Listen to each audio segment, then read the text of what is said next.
بسم اللہ الرحمن الرحیم۔ معزز ناظرین السلام علیکم، میں ہوں عمران الحق اور آپ دیکھ رہے ہیں حق آفیشیل یوٹیوب چینل۔ ناظرین، آج میں آپ لوگوں کو حضرت ابو بکر رضی اللہ تعالیٰ عنہ کا لقب صدیق کیسے پڑا وہ بتانے جا رہا ہوں۔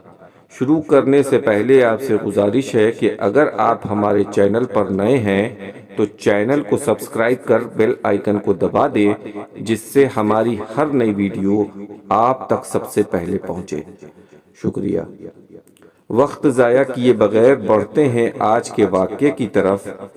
میرے نبی جناب حضرت محمد مصطفیٰ صلی اللہ علیہ وسلم کا سب سے بڑا معجزہ جو اللہ نے عطا کیا وہ قرآن ہے، اور دوسرا معجزہ شب معراج۔ جب نبی کریم صلی اللہ علیہ وسلم کو معراج کا واقعہ پیش آیا تو آپ صلی اللہ علیہ وسلم نے اپنے ساتھیوں کو اس کو بتایا۔ اس وقت اسلام کے دشمن ابو جہل کو جب اس بات کا پتہ چلا، وہ اس واقعے کو لوگوں کے سامنے پیش کر کے پوچھتا، بتاؤ کیا تمہیں یہ بات سمجھ میں آتی ہے؟ کفار کہتے نہیں، ہمیں سمجھ نہیں آتی۔ اس بات پر وہ خوش ہو کر مذاق اڑاتا۔ اس کام کے لیے اس نے کچھ ڈھول بجانے والوں کو رکھا تھا۔ جب ڈھولچی ڈھول پیٹ کر لوگوں کو اکٹھا کرتے، یہ وہاں پہنچ کر لوگوں سے اس واقعے کو بتاتا اور کہتا، لوگوں نئی بات سنو، حضرت محمد کہتے ہیں کہ مجھے معراج ہوا، میں رات کے کچھ حصے میں مسجد حرام سے مسجد اقصی گیا اور وہاں سے آسمانوں کا سفر ہوا، پھر واپس پلٹ آیا۔ کیا یہ بات ماننے میں آتی ہے؟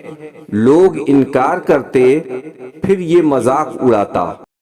حضرت ابو بکر رضی اللہ تعالی عنہ سے اس کی ملاقات ہوئی تو ابو جہل انہیں کہنے لگا، بتاؤ اگر کوئی شخص یہ کہے کہ میں رات کے مختصر حصے میں مسجد حرام سے مسجد اقصی تک گیا ہوں اور پھر لوٹ آیا ہوں، تو کیا یہ بات ماننے میں آتی ہے؟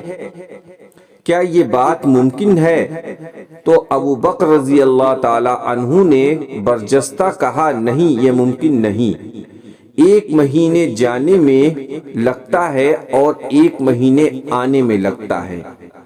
اگر کوئی شخص صرف چھو کر بھی آئے تو 2 مہینے لگتے ہیں، اس لیے یہ بات ماننے میں نہیں آتی۔ ابو جہل سمجھ گیا کہ اب معاملہ گرم ہے، اس لیے کہنے لگا، تیرا یار ہی تو کہتا ہے کہ میں مسجد حرام سے مسجد اقصی گیا اور رات کے مختصر حصے میں لوٹ آیا۔ حضرت ابو بکر صدیق رضی اللہ تعالی عنہ پوچھنے لگے، کیا یہ بات انہوں نے کہی ہے؟ ابو جہل نے کہا، ہاں وہ کہہ رہے ہیں۔ تو ابو بکر صدیق رضی اللہ تعالی عنہ نے کہا، اگر انہوں نے کہا ہے تو ان کے رب کی قسم انہوں نے سچ کہا ہے، میں اس بات کی تصدیق کرتا ہوں۔ علماء نے لکھا ہے کہ اسی وجہ سے ان کا لقب صدیق پڑا، چونکہ انہوں نے واقع معراج کی تصدیق کی تھی۔ صدیق کا مطلب ہوتا ہے بہت سچا۔ اس لقب کا انہوں نے زندگی بھر خیال رکھا۔ جب نبی کریم صلی اللہ علیہ وسلم کو ہجرت کا حکم ہوا اور آپ صلی اللہ علیہ وسلم حضرت ابو بکر رضی اللہ تعالی عنہ کے ساتھ مدینہ جا رہے تھے، جب کافروں کو اس بات کا علم ہوا تو انہوں نے گھیرا بندی کی، اور آپ صلی اللہ علیہ وسلم جب مکہ کے سرحد سے باہر نکلنے لگے تو کچھ نوجوان وہاں موجود تھے گھیرا بندی کے لیے، لیکن وہ حضور صلی اللہ علیہ وسلم کو بھی نہیں پہچانتے تھے اور حضرت ابو بکر کو بھی نہیں پہچانتے تھے۔ انہوں نے حضرت ابو بکر صدیق رضی اللہ تعالی عنہ سے پوچھا، آپ کون ہیں؟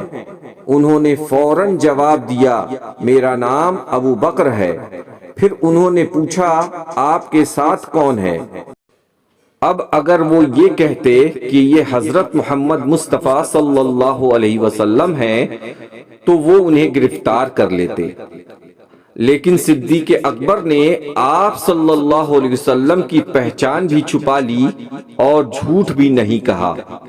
انہوں نے بہترین جواب دیتے ہوئے کہا کہ یہ وہ ہیں جو مجھے راستہ بتاتے ہیں۔ عربوں کے وہاں جب قافلہ نکلتا تھا تو ایک شخص جس کو راستے کی جانکاری ہوتی تھی وہ انہیں لے کر چلتا تھا۔ انہوں نے آپ صلی اللہ علیہ وسلم کو وہ سمجھا، جبکہ آپ کا مطلب یہ تھا کہ میں تو بھٹکا ہوا انسان تھا اور یہ وہ اللہ کے نبی ہیں جنہوں نے مجھے سچا راستہ دکھا کر میری رہنمائی کی۔ اللہ تعالیٰ میرے دل میں بھی اور آپ دوستوں کے دل میں بھی نبی کریم صلی اللہ علیہ وسلم کی سچی محبت پیدا کرے اور ہمیں ہمارے نبی حضرت محمد مصطفیٰ صلی اللہ علیہ وسلم کی شفاعت نصیب عطا فرمائے، آمین۔ دوستوں، امید کرتا ہوں کہ آپ کو آج کی یہ ویڈیو پسند آئی ہوگی۔ اگر پسند آئی ہے تو لائک اور شیئر کرنا نہ بھولیں اور اپنی رائے کا اظہار ہمیں کمنٹ کے ذریعے سے کریں۔ اب مجھے دیجیے اجازت، انشاءاللہ ایک نئے ویڈیو کے ساتھ جلد آپ کے سامنے حاضر ہو جاؤں گا۔ تب تک کے لیے اللہ آپ کا حافظ و نگہبان۔ یوں ہی ہنستے اور مسکراتے رہیے۔ السلام علیکم۔